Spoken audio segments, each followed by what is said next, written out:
This is the More to Life Than Money podcast. Real people, real stories, real conversations about wealth and abundance with your host, J.W. Rayhons.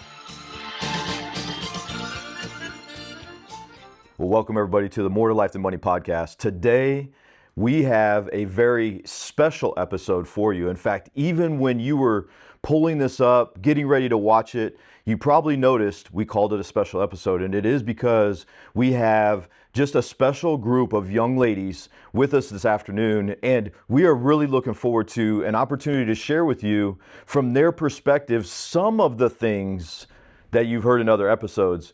But I will share with you, this is a special group of young ladies because they're energetic, they're ambitious, they're driven, and you're going to be surprised at some of the stories that you hear as we go through the conversation today. So be ready. And what I'm also excited about, for those of you that have watched the last couple of episodes, you're going to notice we had two incredible women that were in our previous two episodes, and now we're going to get to hear from a group of young ladies that are just getting after it. They're just getting started, but yet they've already accomplished some outstanding things. So ladies, are you ready? Yeah. Ready. All right. Let's go. Ready to have some fun. Oh, yeah. And so what I want to start with is when you think about the way that you've grown up, and all of you have an individualized story when it comes to that. But when you think about some of the greatest lessons or challenges that you had growing up, what are some of the first things that come to mind? I want everyone to have an idea of who you are, like what's helped shape who you are already. So what are some of those childhood stories, if you will, that have helped shape you, that stand out? I think for me, because I think I've gone through school, especially in high school, for me, the beginning point was doing the FAFSA application and getting that whole finances breakdown, knowing your parental income and things like that, having to get a hold of a parent and having them fill out this form that can be very, very difficult for some families. I think that being a main stressor and, being able to relate to other people was kind of like my starting point. I wanted to really get involved in that and be something that can help relieve other families, especially when it comes to a difficult topic like finances, your asset income, your tax information. All that can be very confusing. So I think I just wanted to start there and then build and then go eventually into financial planning. Yeah, thanks, Emily. I appreciate you sharing that, and even just the way that you wanted to serve others, because the questions in there, they can almost feel a little bit intrusive sometimes because it's very detailed. They're asking a lot of financial information, Yes. And that's not always an easy thing to talk about, let alone kind of put out there in the FAFSA application. And you've had this kind of service aspect to your personality. Yeah. Has it always been that way? I mean, pretty much. I remember my first volunteer experience was at a senior center. It's called Legacy Retirement Center, and it's like really 2 minutes away from my home, so I can just go there after school. But I helped with like any recreational activities and helped with, the seniors there. But from there, it's just gone out and then just gone into like helping with the Heiress Foundation, the City of Mesa, working as like a library assistant, working in the bookstore and things like that. And then now I'm, at ASU doing a lot of volunteer work and especially getting involved with more financial literacy, helping the people get knowledge on that because not a lot of people know about different ways that they can help save and invest. And so I think that is really what drives me, is just to help people, because I think when people think of finance, they're like, no, that's just like money-wise, people are hungry for that. And I'm like, no, it's definitely serving and building connections and just giving back to the community. Yeah. Where do you think that comes from as a part of you, just being so service-driven and really thinking about others? Where does that come from? I'm a twin, so I think having a sibling, having a companion that you can rely on. My mother's my biggest cheerleader, but I think it's the people starting in our family, in our homes. And I think that when you see someone else struggling, I've never been always very well in school, but I've always had someone else, like my brother, to help me through it. And I think, just having someone that you know you can help them now, like it's definitely like a changing of course of life. It's like, okay, you helped me at this stage of my life and now I'm returning the favor back. Because now I'm helping him with all his student loans that he has to do, and you know, I have experience in that now. So it's kind of like you're just doing a full circle moment with the things that, you know, you love doing. So I think it was just starting at the beginning with family. Yeah, realizing you have that support there, you have that encouragement there, and now you were inspired to basically do that with other people, and you're already seeing the results of that, which you've done a lot of different service activities already. I can only imagine what it's going to look like when you've got another few years that you've continued this service work in so many different ways, and the people that you'll impact through that. So thanks for starting us off. Thanks for sharing that. What else? What has helped shape, what stands out when you think about like why you are the way you are, who you are from your childhood that helped make that happen? I think I can kind of speak from a first generation experience specifically. Being Mexican American and having to balance both of those identities has definitely been a challenge, but also in that it's been a privilege as well because I get to experience adversity and also grow from it mentally, physically, emotionally, and then also contribute to other communities that have also been marginalized in a way. That's a really big passion of mine. And I think also culturally, there's a term called familismo, which is in Spanish is just about the importance of family. And that has really shaped me. I do everything for my family. I go to school for my family, work for my family. So that's a really big aspect of my identity, I think. And it's really grounding to be able to accomplish things for them, knowing what they sacrificed for myself to be able to come to this country, go to a four-year university, and study the things that I really want to, that I'm really interested in. So that in and of itself has been a really great privilege. And I find that that's a really big part of my identity that I carry with me all the time. My goodness. Thanks, Alejandra. Thanks for sharing that. Can I ask you a question about that? You mentioned first gen. Yes. What did it take? Like, what did you have to overcome in order to be the first in your family to go to a four-year university, to succeed in that way when there wasn't really examples of that? So tell us a little bit about that. What did it take? Yeah, it's definitely very difficult to navigate at first. Luckily, I had it almost a little bit easier because I have an older sister. So she was kind of the guinea pig and everything. So I kind of followed through in her footsteps. But it was definitely, I can almost relate to Emily a little bit in that, like the FAFSA form, for example, was like this entire huge beast that I had no idea how to tackle. My parents didn't know how to tackle it either because they didn't go to a four-year university. So I think for me, it was about using all the resources that I could. Luckily, nowadays, there are a lot more resources than there was before. But I think overall, I learned so much about myself and that I can apply my problem solving skills really well now. It really helped me develop mentally, specifically within my adolescence, being in high school and then transitioning to college. I think it was definitely a challenge at first, but you also are able to find community in that.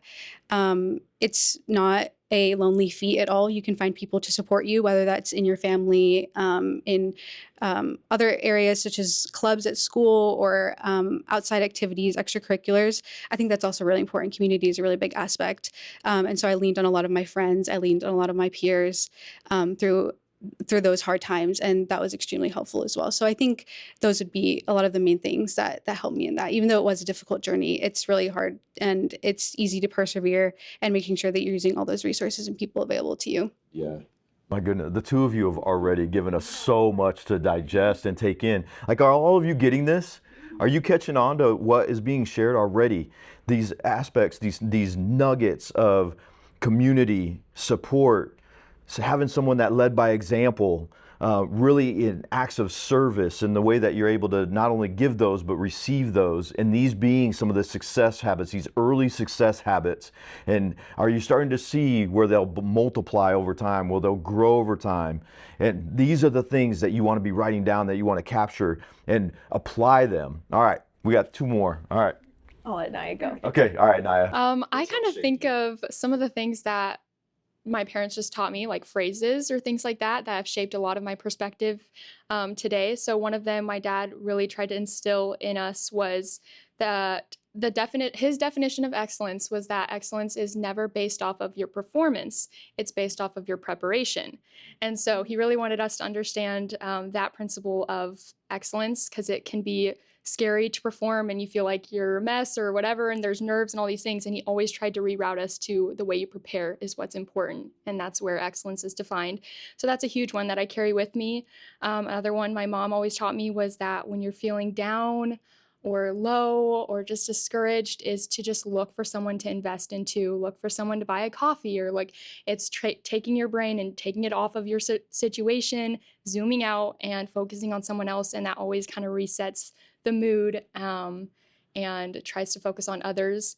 So that was a huge one. I think my parents just did a really great job at helping us live principally rather than living off of emotions. That was a huge one. Just not reacting in emotion. My dad always told us growing up, give it time and give it principle to any decision or situation we found ourselves in. So I just thought of a few different things that I carry with me from childhood. Yeah. You know what you've done there, Nyah, for anyone that's listening and maybe they haven't had that kind of example through their parents, you've now allowed your parents to inspire someone else through what you just shared.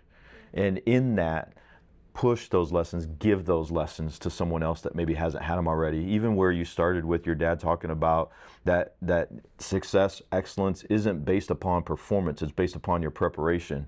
Even that reminds me of another quote that's very similar. That was from legendary coach John Wooden, where he said over and over, when opportunity comes, it's too late to prepare.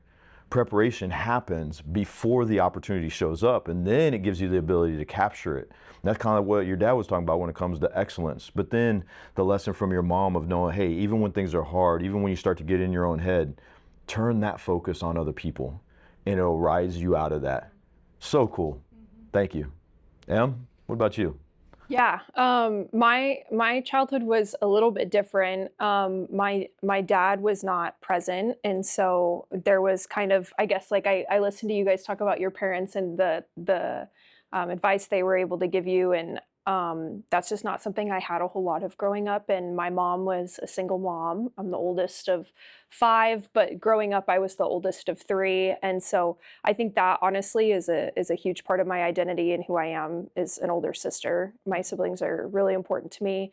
I also think that taught me responsibility from a really young age. And when your mom works full time and your dad's not present, so you have a single mom, you kind of feel like a single mom too.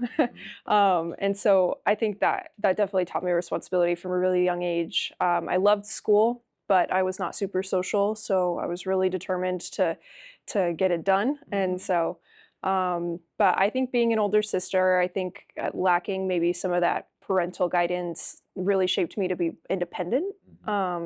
And that's helped me a lot into adulthood. But there was a lot that I had to navigate that I wasn't taught or that I wasn't shown. And so that's kind of felt like a brick to the face into adulthood, but definitely the good, and definitely like the good outweighs the bad. Yeah, there's a resourcefulness there, and that's something that each of you have mentioned is a resourcefulness of whether it's the people around you or the examples that were and weren't there, but also recognizing your siblings are looking up to you.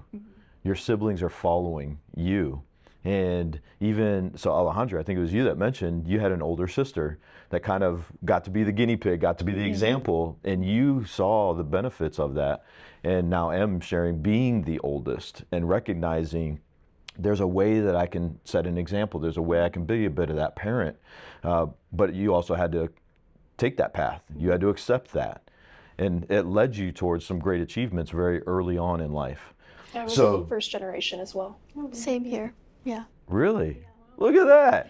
I know. We're going to find all sorts of surprises. I hope you all are locking in because this is going to come up time and time again. I can assure you, because remember back at the beginning and I said how driven they all are? Like all of them are being fairly calm at the moment.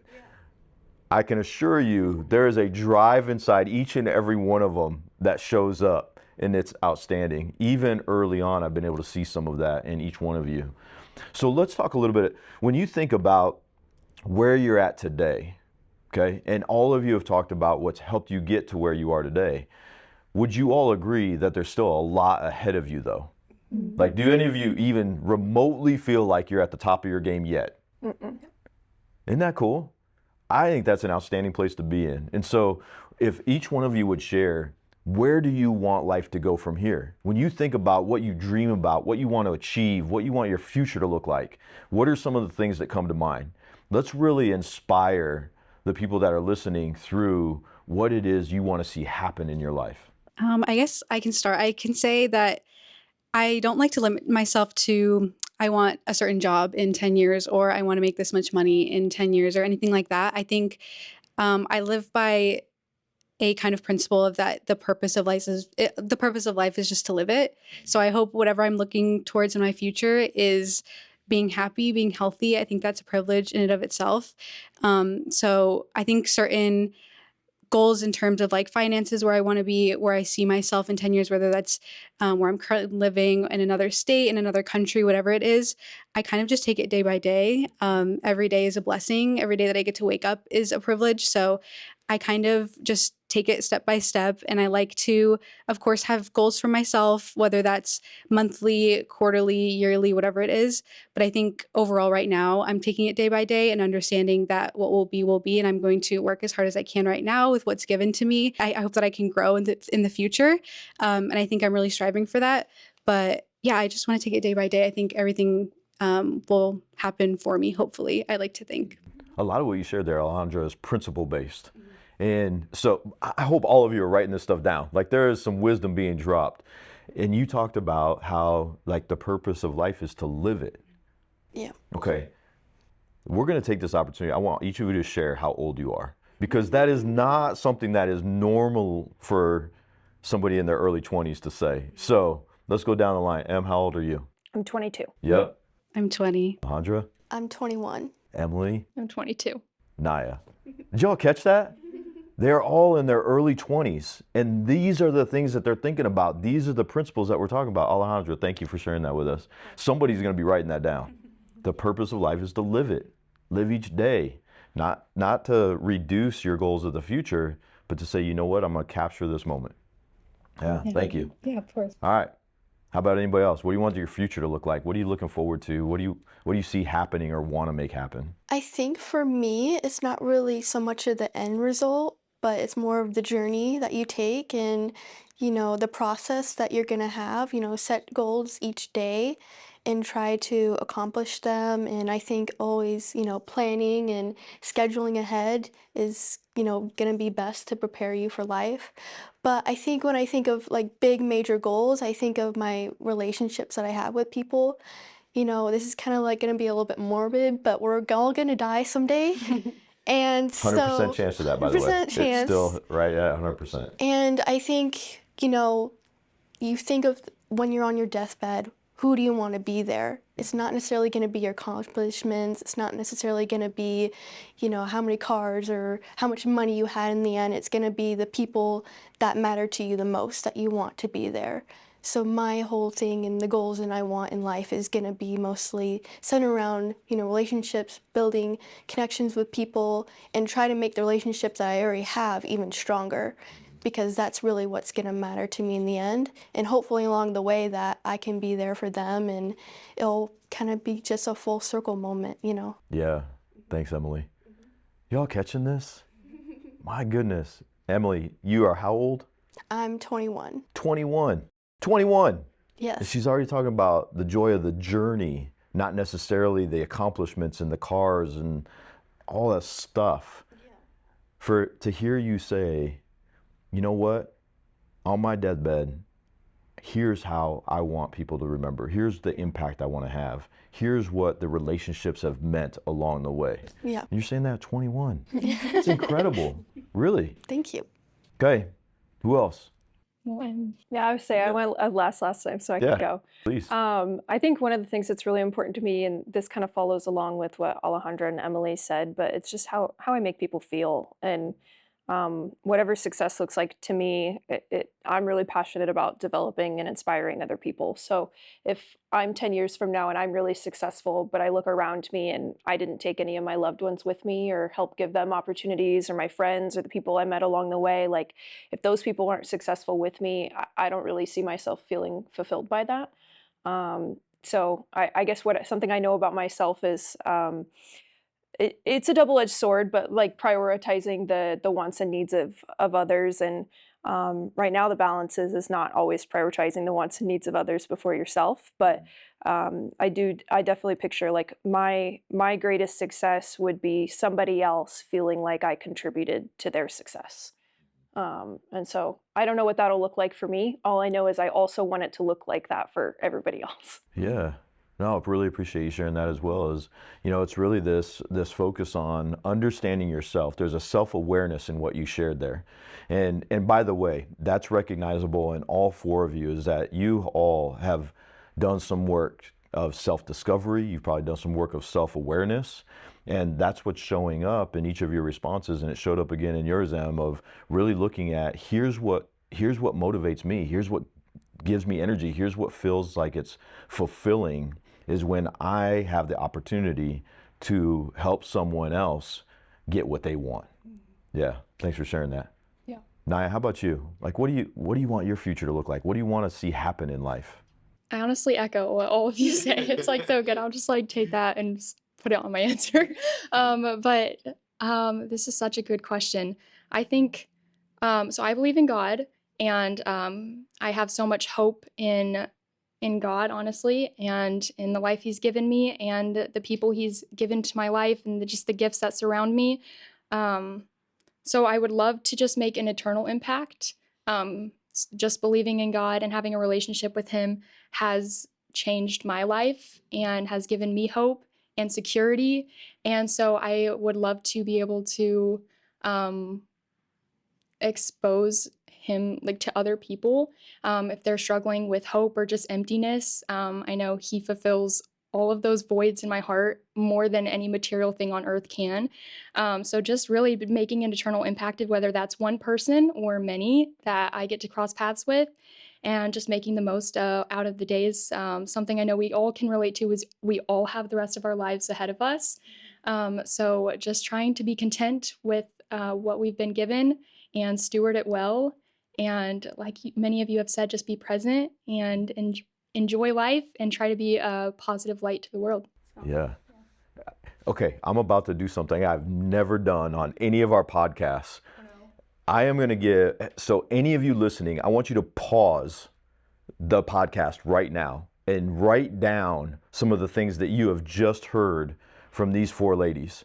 I mean, we're talking about eternal viewpoint, like a trust and a faith that, hey, a life will be provided for me if I focus on the eternal impact that I have. And if we think back through each of the responses, there was a lot of what you're talking about that is being very present while you also look ahead. That is unique. I hope all of you see that. That is unique. That's not just unique because you're young. That's unique in human beings. And you have that, you possess that right now, and you've just shared that with probably thousands of people. And so pause the podcast, write down some of the things you want to remember, but don't go away. Start it back up. Okay, so here's where we're going to go from here.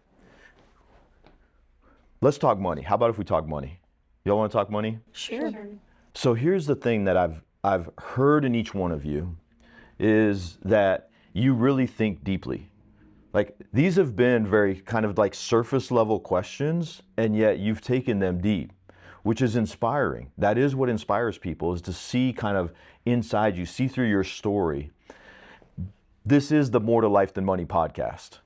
So I'm just curious, would each of you share your perspective about money? And just be authentic, right? You're in your early 20s. Each of you, as far as I know, you're like new into careers, still pursuing, still figuring out like, what am I really passionate about? What am I really great at? All of you are learners. I do know that about you. You all are hungry. And so when you think about money, like, just what's your general perspective of money? If somebody just came up to you and said, like, what's money? What is it to you? What would you say your perspective is about money? I think for me, like something I say quite a bit is that money cannot solve all of your problems, but it doesn't hurt.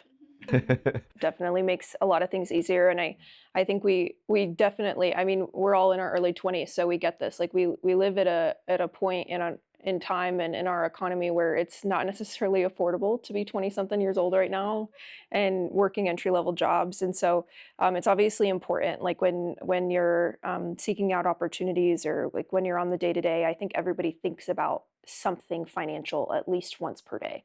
And that's normal and it's natural, but I don't think it should be the heaviest focus. But money to me it is a necessity. Like you need money the same way you need food, that you need water, because the way you get food and water, is money. But it's not a saver. It's not a solution. Well, it can't. Depending on what the problem is, it can be a solution, but it's not an emotional solution. So like we've talked about before, how you can have really successful people who are not happy because they have the money, but they don't have all of the things in life that really matter. And then you have people who don't have any money, and they are seemingly like the happiest people on earth because they have the things that matter. And so I don't think it hurts. I also don't think that it's the most important, but I guess like briefly it would be, it's not the most important thing, but it certainly doesn't hurt. And yeah, thank you for being authentic about that, by the way, which is exactly what I think, excuse me, is going to help people, is just hearing your like raw answers. I know I was on a plane earlier, but that was authentic, right? It was the acknowledgement of there's a necessity to it, but the acknowledgement is it doesn't necessarily bring you happiness. And so it's not the differentiator, but there is a need for it. There is a necessity for it. And you even mentioned like it's not necessarily easy to be in your 20s right now. And so even mentioning it is on our minds. It's on our minds on a daily basis. That's what people want to hear, is what is your current perspective on money? So who wants to go next? I think I can add maybe to Emma's authenticity a little bit, because to be transparent, I kind of have a love-hate relationship with money, I feel like. To echo what Emma said, I think a lot of times, specifically now with the state of the country or the economy, I think it could be really daunting to be in your 20s and face financial literacy or just financial stability in general. But I think there's a lot of hope. I want to remain really hopeful. We have our whole lives ahead of us, like we were saying. And I think for me, the perspective that I try to kind of have, although money is something that's very daunting to me in my young brain right now, trying to figure life out and sustain myself. But I think what attitude I want to carry with me is more so to use it as a tool and asset. Like we said, it doesn't solve all the problems, whether that's mentally or whatever it is. There are other avenues to explore than just money. And so using it to try to create the life that you want to live. I'm a big believer in work to live, not live to work. So using money to sustain the life that you aspire to live, and also help family members, help friends. Like I said, use it more as a tool, as an asset, to guide your life and how you want to live, specifically, rather than making it your purpose and what you're aiming for completely. Yeah. Thanks for sharing that, Alejandra. And even just recognize, hey, there's a bit of this love-hate relationship with money, because this is a current time period. There are economic challenges, and yet realizing it's a tool or a resource. I think a tool or an asset. That's what. Yeah, it's a tool or an asset. And I got to tell you, so I'm gonna have a moment of true like vulnerability here. Okay, it is so impressive to hear, and we still have two more perspectives, but it's so impressive to hear what your perspectives are in your early 20s. Here's where the vulnerability comes in. I became an advisor at 20 years old. And when I think back about some of my perspectives about money at 20 years old, now granted, I shared some of the perspectives that you're sharing. We wouldn't have started, and I wouldn't have started Rayhons Financial under the principle that there's more to life than money, and the paradox of us focusing in this area while doing it for the reason of trying to help people understand that money is not the real thing they want, to create a lifestyle. But if I got real about where my perspectives with money were at 20 years old or 21 years old or 22 years old, as I'm getting just a few years in the business and advising people on this topic, I don't even think my perspective on money was as advanced as yours are already. It is impressive. It is very impressive. And for any of you that were clients back in the very beginning days, just know I was using a lot of resources to make sure you were getting great advice. So who wants to go next? Emily, Nyah, what do you say when people ask what your perspective of money is? Well, I always think that it's very interesting the avenues that people go once they, graduate high school.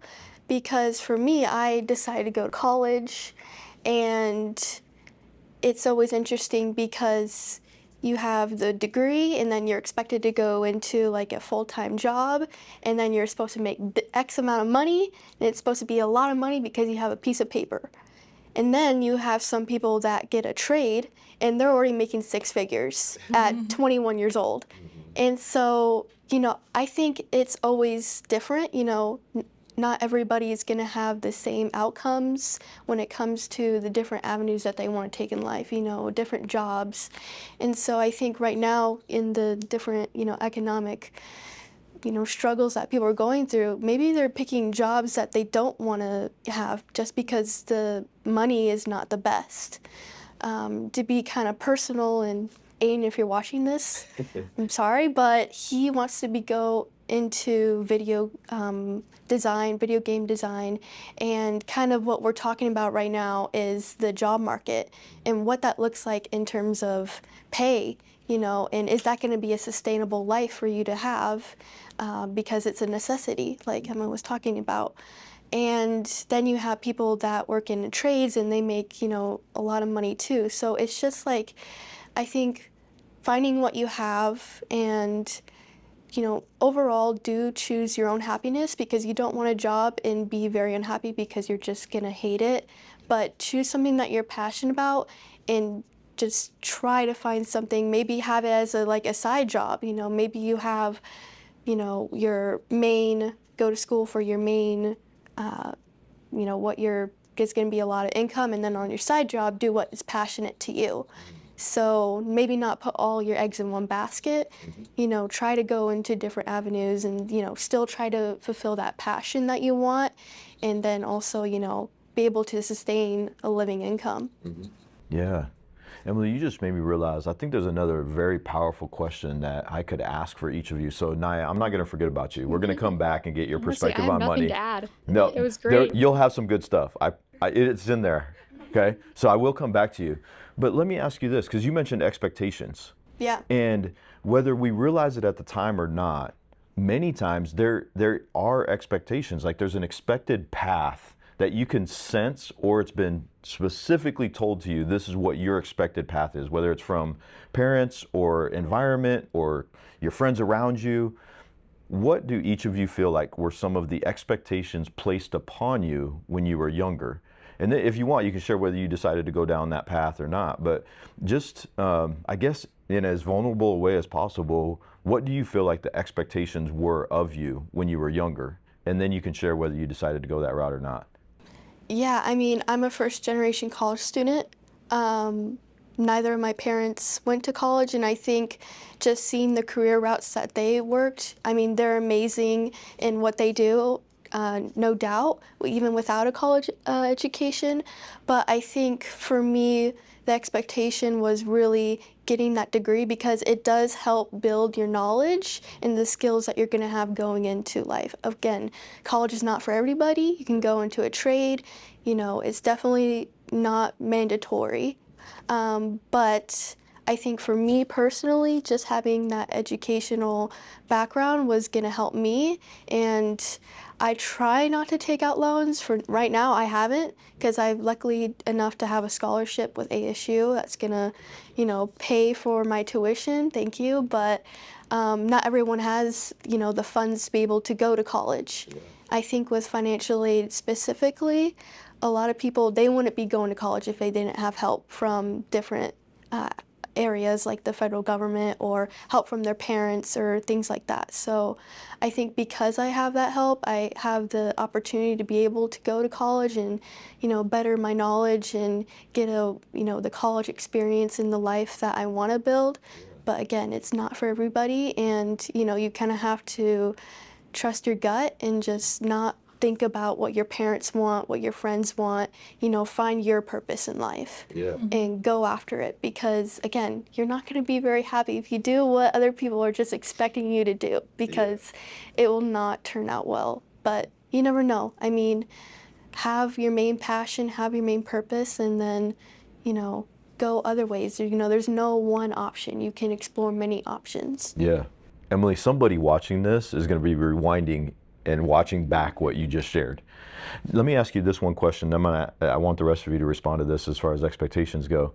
So do you feel like you placed the expectation to go to college on yourself, or do you feel like that expectation was placed on you? Well, it's kind of both. Like, Okay. I want to fulfill it for my own, but I also want to make others around me proud. And to, I feel like I'm not a parent myself, but I think my mother's very proud of the life that she wished she could have wanted. And she wants, of course, your children to have a very fulfilling life and, get an education or have that really great job, or, whatever avenue you go down. I think you just want them to be happy. And even if you do expect them to go into a certain thing, or, even if it is an expectation when it comes down to money, I think overall, though, you are wanting to do it for yourself, because, you're on your person, Yeah, you you chose control it. your life. Yeah. Yeah. But Thank you for that. it's both, I would say. Yeah. What about the rest? What do you feel like were the expectations? I think I'm just going to repeat a lot what Emily said, but I can really relate where my being like a first generation individual, it was kind of an expectation, I think, for me to go to college. I would also say I put that expectation on myself as well, because I knew that my parents didn't have it. So I liked the security of having my degrees behind me. And luckily, I'm still aiming for them. So it's something that I hope to achieve. I think even nowadays, I think a lot of people that are my age or Gen Z can relate that it is an expectation just to go to college, because although it is extremely unaffordable at times, there are a lot of resources, and I think it's kind of standard for people to follow a traditional path after high school and go to college.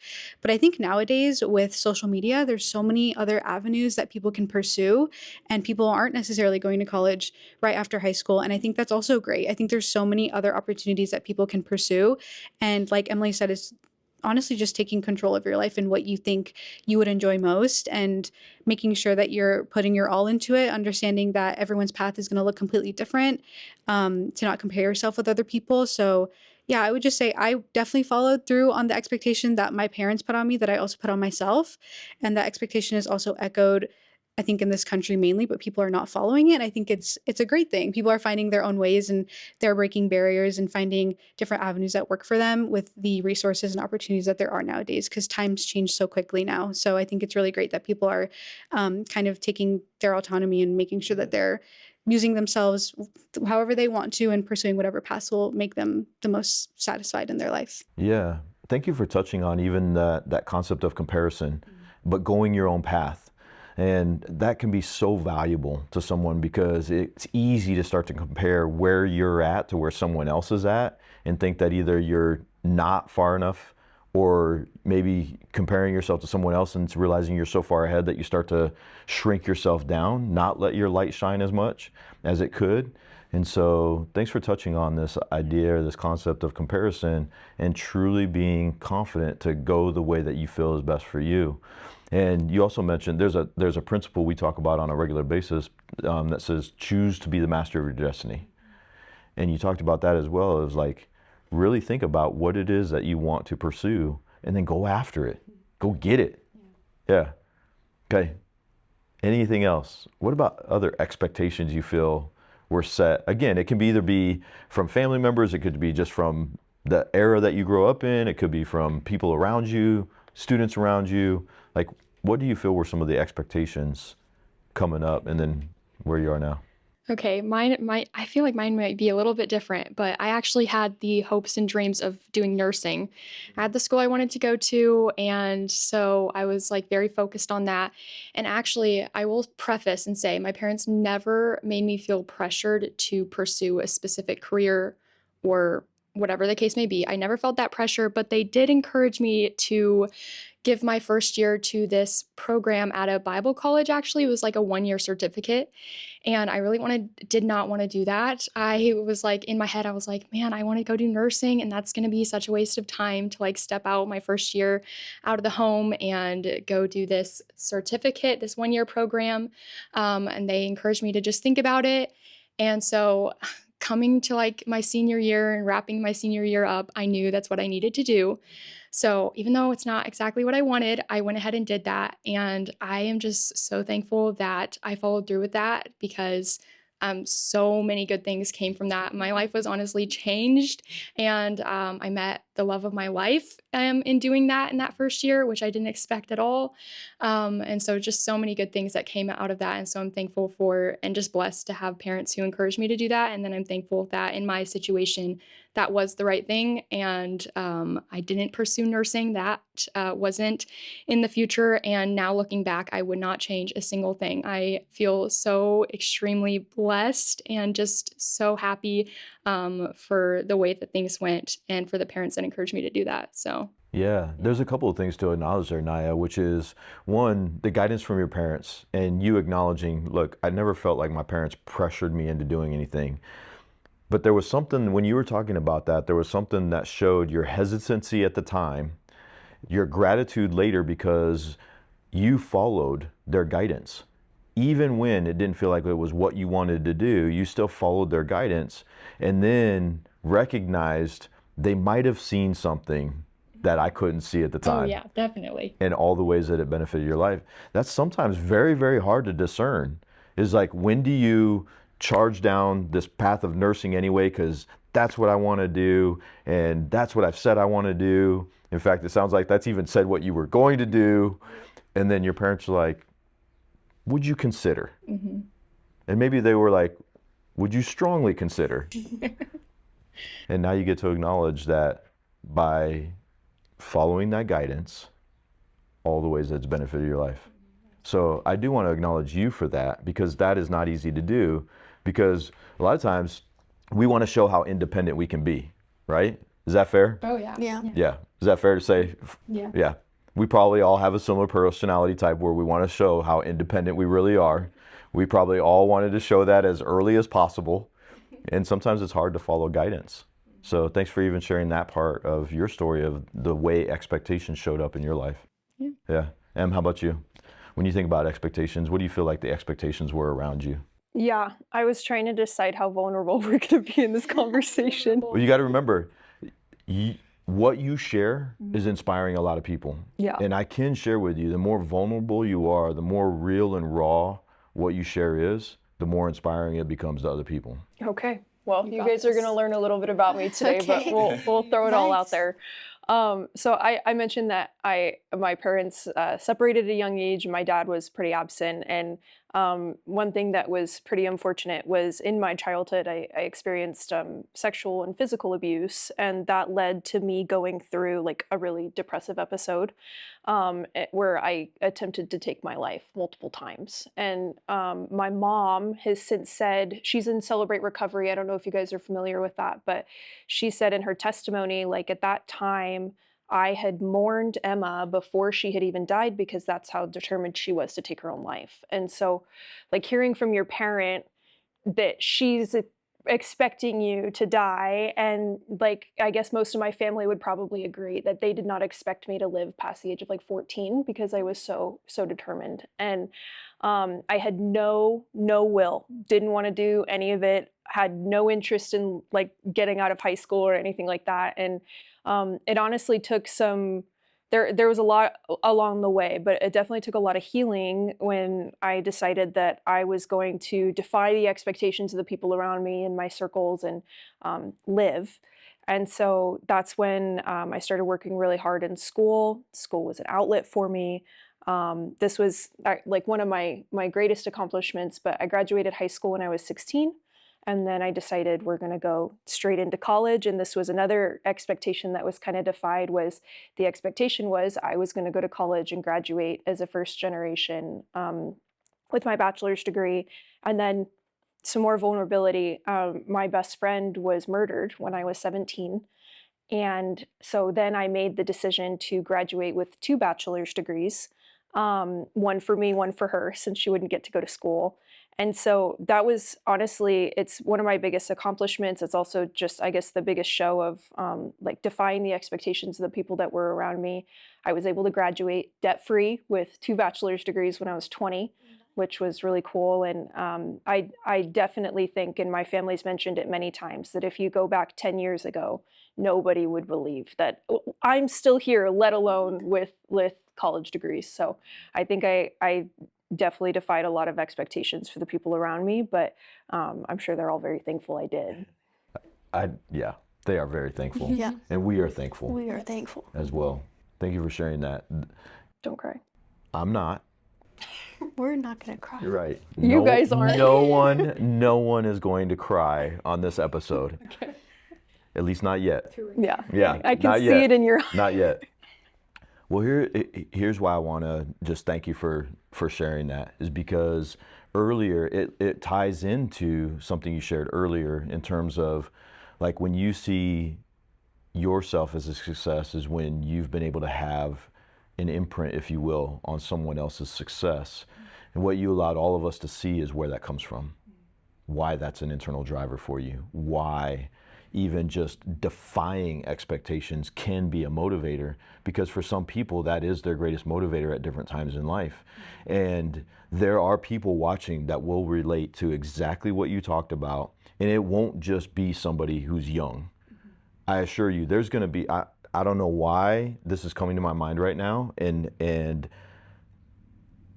but I'm just getting this feeling that there's a lady in her early 40s right now that is listening to this, and she just listened to your story, and in her mind she's thinking, I'm going to defy the odds too. I'm going to defy the expectations of the people around me, because their expectations are so low that I'm gonna blow it away. And I'm getting I just have this feeling inside me that you've just inspired whoever that is, and I have no idea who that is. That would be really And maybe I'm completely wrong. But even if it's not that lady, there's other people that have listened to this that will attach to that as a motivator, where they are going to now defy the expectations of others. Yeah. See, the cool thing about what each of you shared is, whether we realize it or not, there are expectations, and sometimes we see them and sometimes we don't. And with those expectations, you can determine, it's like that's the part you have control over, is you can determine how you utilize the expectations that are around you. And so that's why I want to take this to where we pretty much close out every episode, every conversation with really like diving into talking about what does wealth and abundance really mean to each of you. And that's what I want us to finish with is, so before we get there, Nyah, I want to come back to you, and I do want you to share your perspective on money. So if someone was just to ask you, what is your perspective about money, what would you tell them? Well, like I said, I really don't have anything to add to what these ladies said. They did an incredible job, and I really do echo it. So nothing original to say, unfortunately, but I do think it's, like you said, Em, a necessity. It's a good tool to have. For me, I would rather be happy and have joy and contentment and make good memories with the people that are around me with a basic car and a basic home and all those things, rather than the opposite, pursuing all of these financial accomplishments and not have. So I think you can have both. I think it's a good thing. It's not a bad thing. But I would just, I think I want to make sure the priorities are lined up correctly. So I think in anything that you do, you should work your hardest and give it your all and do what you're passionate about. And wherever that brings you financially, great. But for me, I don't want to get so wrapped up in it that I miss out on life and just, the freedom of being able to hang out and make memories with people. And so even if that means I don't get to travel the world, that's okay. I can make great memories where I am. And there's so many ways to enjoy life without having all of the incredible financial benefits. So I'm not saying that's bad. I love it. I think it's amazing. My grandma has taken us on cruises, and I'm thankful for that. I got to see the world. So yeah, it's a great tool, but not a necessity to have a happy life. and make the most out of it and enjoy it. So Yeah. Let's go back a few seconds. Did y'all see the way Nyah came to life when she's like, life? You know? It's like you were filled with it as you were envisioning it. You could see yourself envisioning this play out as you were talking about it. So what is wealth and abundance? When you think about wealth and abundance, those two words mean a lot of different things to different people. But what would you describe wealth and abundance to be? And you can separate them if you want. Like you could describe what you see wealth as, and you could describe what you see abundance as, or you could describe them together. So what is wealth and abundance if you were to define it for other people? Just my basic idea of it, I think of them kind of separately, which is kind of interesting because I think they can go in tandem, kind of hand in hand. But I think for me, the way that I kind of interpret wealth is being rich in love more than anything. I think some of the richest people in the world are those that are rich in love and family, and service. And so I think that's kind of how I interpret it. I think a lot of times it can be associated with the materialistic things that we were all talking about, whether it's a big house or cars or anything luxury.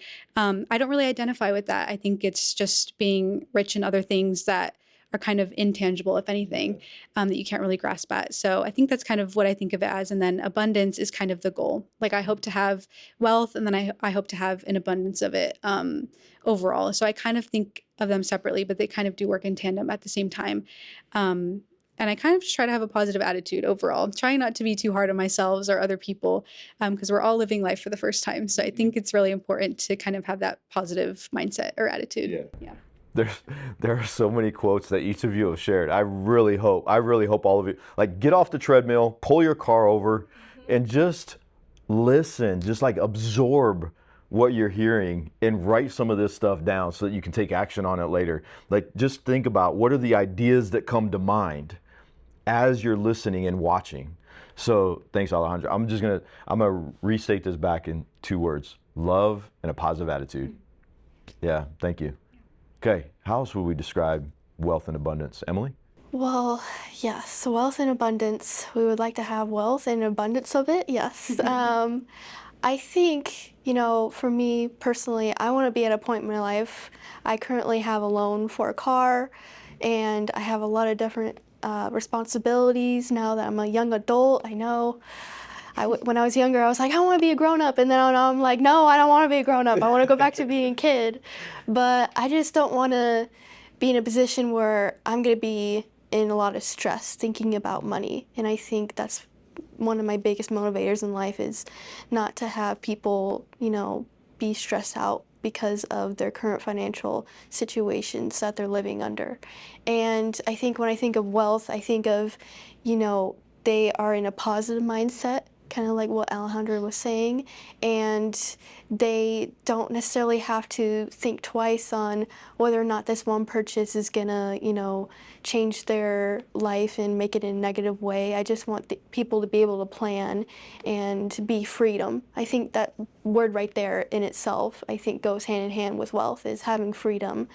And being able to have an opportunity of having a lot of freedom and having the ability to grow and to change options in your different paths in life. So I think that's kind of like what I associate it with, is just not having it be a big stressor in your life, and just having a positive mindset when it comes to money, and not having it be something that you're so overly, depressed about, because unfortunately a lot of people, that is something that really impacts their life. It is common.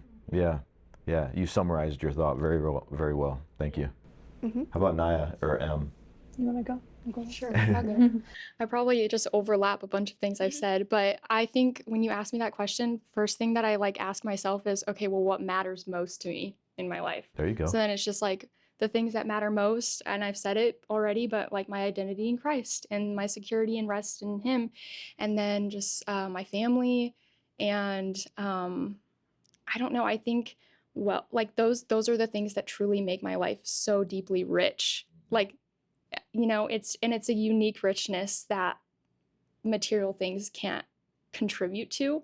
So I think I just ask myself what matters most, and kind of like what we talked about, how can I be a good steward of it? And I think that's it. I feel like there's so much more in my head, but I'm that's probably the gist of it. It's just asking myself what matters most. And then those things are honestly what wealth and abundance is in my life. Yeah. Well, and right there, you gave all of us a really powerful question, which is take some time to reflect on what matters most. What matters most? What matters most in my life? What matters most to those around me that I love? What matters most to me? What matters most? Yeah. And then that might help people define for themselves what wealth and abundance is for them. Something you've taught me actually too that I think is wealth and abundance is a spirit of gratitude. That's a huge one that I've learned a lot under you. So that is definitely a spirit of gratitude falls under that. That's wealth and abundance too. Well, thank you for that compliment. Yeah. And what Nyah is referring to is, I will often say that anyone's level of wealth will always equal their level of gratitude, or their level of wealth will never exceed their level of gratitude. And so if you have a spirit of gratitude, then you get to experience a wealthy life. So thank you for sharing that. And thank you for even sharing the impact it's had on you. Yeah. Thank you. And what about you? How would you define wealth and abundance? Somebody just asked you what it is. I was going to mention gratitude, so I'm glad we touched on that. But I picture, so when you said, like, what does wealth and abundance mean to you? Immediately in my mind, I had this picture of a family, 2 parents, 2 kids. And for the sake of the story, the parents are a man and a woman. But so we have this like family, and their mom and dad are making dinner, sitting at the table. Kids are talking about how school went. Dad kisses mom on the forehead, and it's kind of like rubbing her shoulders while he's finishing things up. And then afterwards they're watching a movie or going to the park, and they both love their jobs, and they go to church, and or they have something that they believe in together.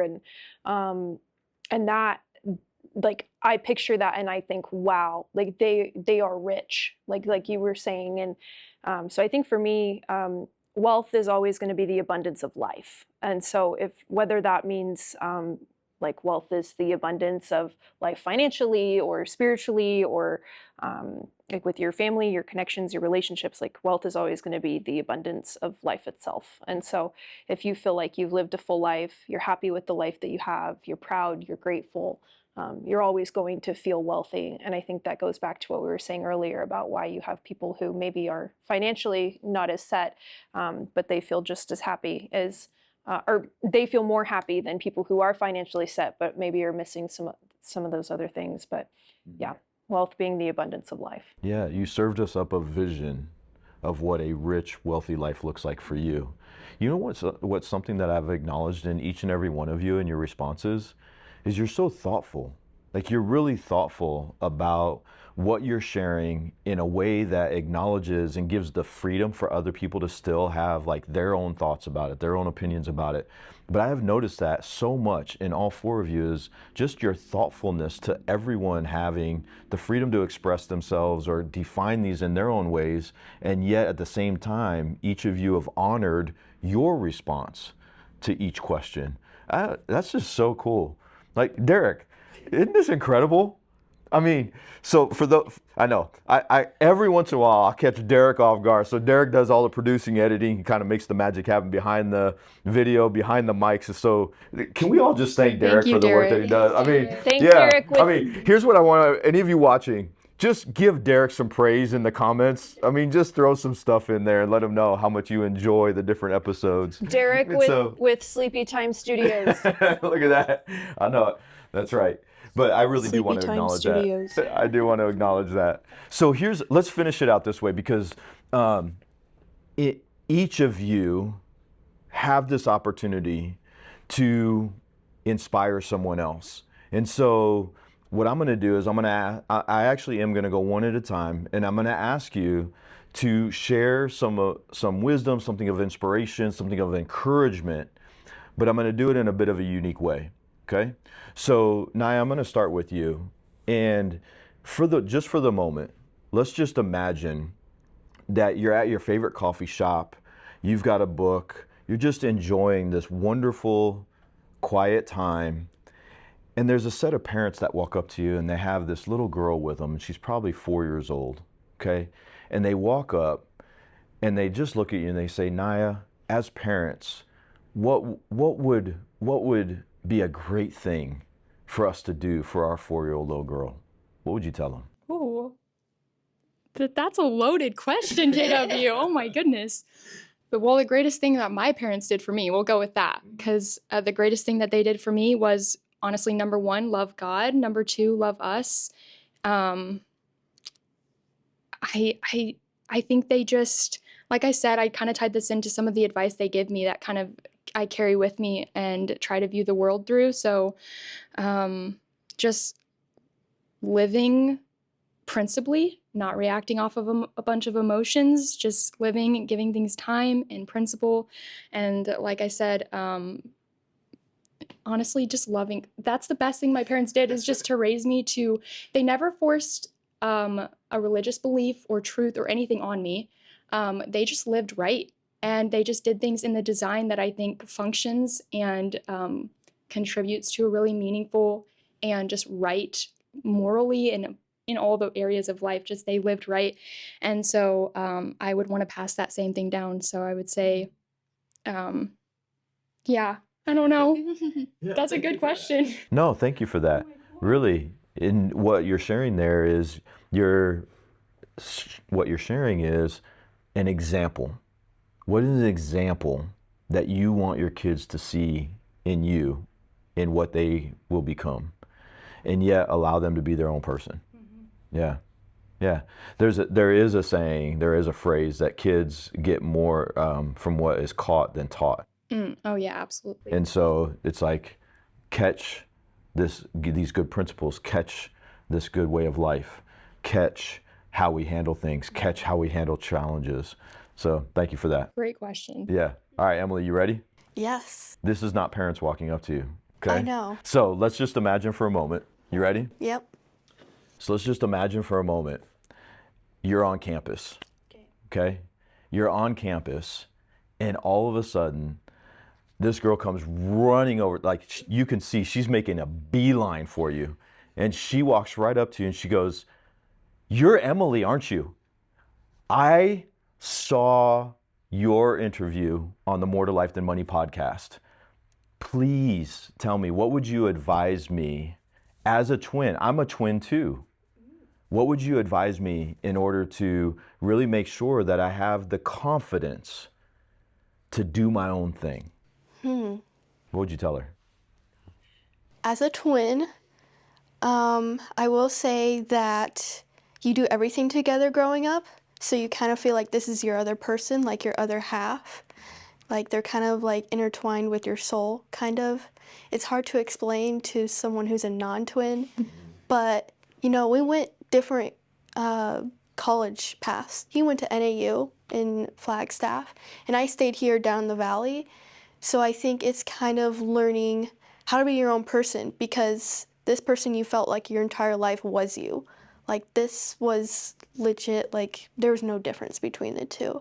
There are like different people that have relationships with their other twin, but for me, it's definitely, you have to learn to be your own person, learn that you will have differences and you will go down other career paths, but you will support each other no matter what, no matter where they are. And, you know, communication is also very important, because as you're going different ways in life, you know, sometimes people move away, and that can be really frustrating as a twin, because you get a little separation anxiety, because, you know, here you are for like 17, 18 years with someone who you legit did everything together, and now you're learning to be away from each other.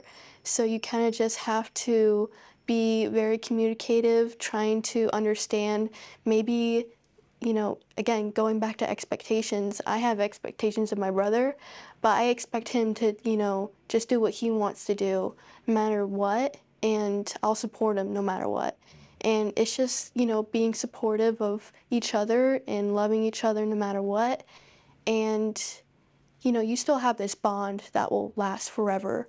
I know it's like very hard to lose a twin, someone who may have lost a twin, and you feel like your whole identity is just up in the air. So definitely stick to, you know, your life, and, you know, have a support group, because that can be very helpful. And, you know, it's something that you just have to take day by day, and, you know, just be there for one another. Yeah, thank you for that. It's expressing the support and the trust to know you're always going to be there for each other, and know that that support will lead to being able to go your own direction too if you want. Yeah, thank you. Alejandra, you ready? I'll try to be, yeah. Yeah. Well, earlier you mentioned family. You mentioned just how big family and family gatherings are, especially in the culture you grew up in. So, you ready to envision? Absolutely. Okay, so let's envision this. You ready? Okay, so let's just imagine for a moment. You're just at this big, huge family gathering. We're talking family that goes beyond your family, okay?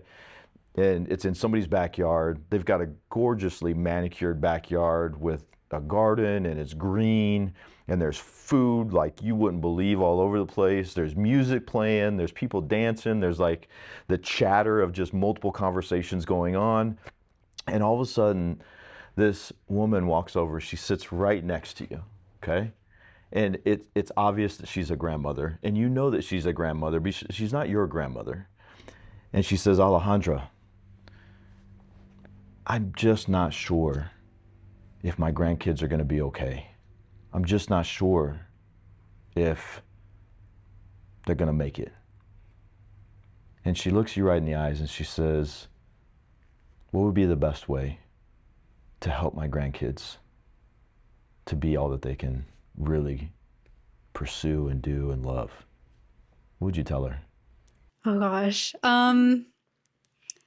That's also a loaded question, I have to say. That's crazy. I would say I can never speak for other people. So I would say that there are two things that I really live by, and it's kindness and empathy. Those will truly never hurt to possess within yourself and to express.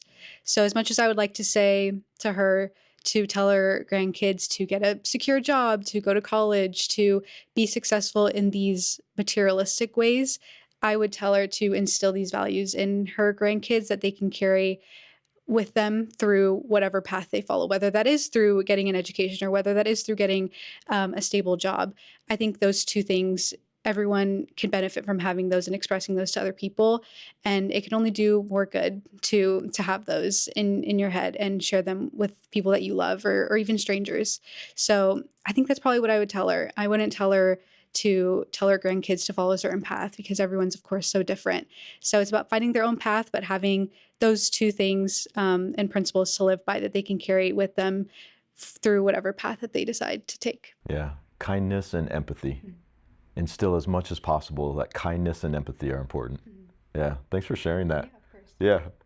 Okay, Em, you ready? I'm ready. You sure? Yep. Because, I mean, you're closing this thing out. Yep. Okay. All right.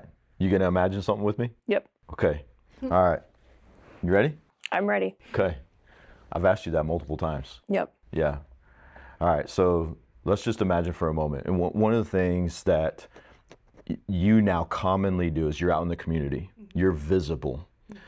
You're at events. You're at community events. Let's just imagine for a moment. You're at a community event. It's a business setting, but there's this moment where you find yourself in a conversation with the lady that I described earlier. You find yourself in a conversation with this woman that's 42 years old, and she just looks at you and she's like, Em, I not only have I been through it, like I'm in it. I mean, it is hard right now. And she has one of these moments where you can tell she's like, I don't even know why I'm telling you all this, but I just felt like I needed to tell you. And then she drops this on you. What do I do? What do I do to destroy the expectations, to go so far above them that I just shock the hell out of people? What do I do? I think I would start with, similar to something Nyah said earlier, is what's important to her, what really matters to her, what are the things that she really loves about herself, what are the things that she's probably harder on herself about than she should be, and then looking at that, because most of the time what I found is your strengths and your weaknesses complement each other in a way. And so looking at, like, what are the things that make you really great? What are the things you want to work on? And how do you feel about them? Because if you have 3 things that make you feel really great, but you don't believe that those things make you feel great. Like, that's a good place to start, is believing in yourself, maybe identifying some of the things that other people see in you that you don't see in yourself. So building up that self-confidence would be first. The second would be leaning on your community, leaning on loved ones, trusted loved ones, because I think too often we let people's opinions of us, we give it too much weight, when at the end of the day, those people's opinions shouldn't really matter. Like, they don't know you, they don't love you the way that they should. So what they believe that you should do shouldn't matter. So take all those opinions out the window. Let's get together some opinions of the people that really love you, really trust you. Figure out what do they see in you, and then how can you kind of grow that. And then I think the third thing would be time. I know it's so hard. It is so incredibly difficult when you're going through something hard and traumatic to give yourself time, because you're like, that's, ahead of me. That's the future. This is right now. And so another thing that I think is really important is letting yourself feel what you feel. Like, there's obviously a point where if you're a danger to yourself, like you do have to seek outside help or maybe professional help, but letting yourself know and understand that life is hard. Life is not supposed to be easy. If life was easy, then life would be easy, and it's not. It's hard. So you're gonna go through things sometimes, and time is a healer. And then if I could just like put it in a phrase, it's please give yourself the opportunity to find out. That's something I wish I could say to 40-year-olds. It's something I wish I could say to high school kids, to people who are maybe in a similar place to I was when I was younger, at any place of life, is please give yourself the opportunity to find out what life could really be like for you, because life is hard, but there are so many beautiful, beautiful things to experience in life. And the fact that, let's just take the 5 of us sitting here. We all got up this morning, we put our shoes on, 4 of us brushed our hair, and I brushed my hair too. So we all brushed our hair, and it's a really beautiful thing that we all had the opportunity to wake up this morning and make decisions for ourselves. And there are a lot of people who don't get that opportunity, or maybe they lost it. So if you have the chance to live, if you have the chance to evaluate the things about your life that maybe make you unhappy, and I don't like the phrase like pull yourself up by your bootstraps, but like taking a minute to reassess, and then giving yourself the opportunity to find out what life could really be like. Because at the end of the day, like, there's no, maybe there won't always be tomorrow. Like we said, death is inevitable, but there's always going to be opportunity. And so take that, give yourself the opportunity to find out what life can be like, and be kind to yourself. Yeah. You all have shared so much with us today. So was this not good? I mean, this was just incredible.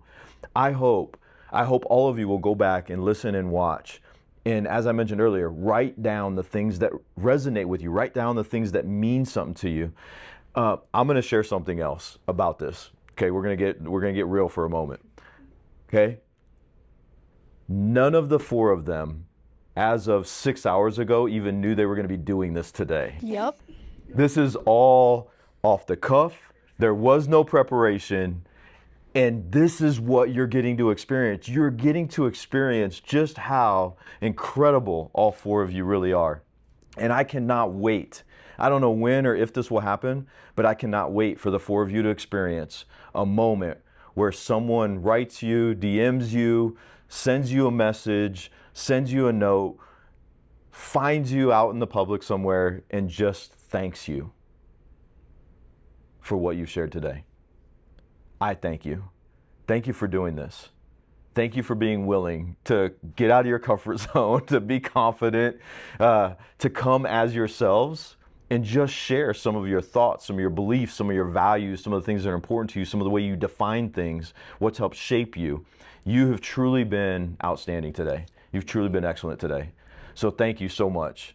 And as we say often, as we say at the end of every episode, just remember, there's more to life than money. Thank you for listening to the More to Life Than Money podcast with your host, J.W. Rayhons, financial advisor, jw@rayhonsfinancial.com. Guests are not affiliated with or registered with Cetera Wealth Services, LLC. Any information provided by guests is in no way related to Cetera Wealth Services, LLC, or its registered representatives, unless otherwise noted as a representative of Cetera Wealth Services, LLC. The opinions contained in this material are those of the author and not a recommendation or solicitation to buy or sell investment products. This information is from sources believed to be reliable, but Cetera Wealth Services, LLC cannot guarantee or represent that it is accurate or complete. Securities offered through Cetera Wealth Services, LLC, doing insurance business in California as CFGAN Insurance Agency, LLC, California Insurance License Number 0644976, member FINRA/SIPC. Advisory services offered through Cetera Investment Advisors, LLC, a registered investment advisor. Cetera is under separate ownership from any other named entity. California Insurance License Number 0M15552. The views depicted in this material are for informational purposes only and are not necessarily those of Cetera Wealth Services, LLC. They should not be considered specific advice or recommendations for any individual. Neither Cetera Wealth Services, LLC, nor any of its representatives may give legal or tax advice. 313 North Gilbert Road, Suite 200, Gilbert, Arizona 85234.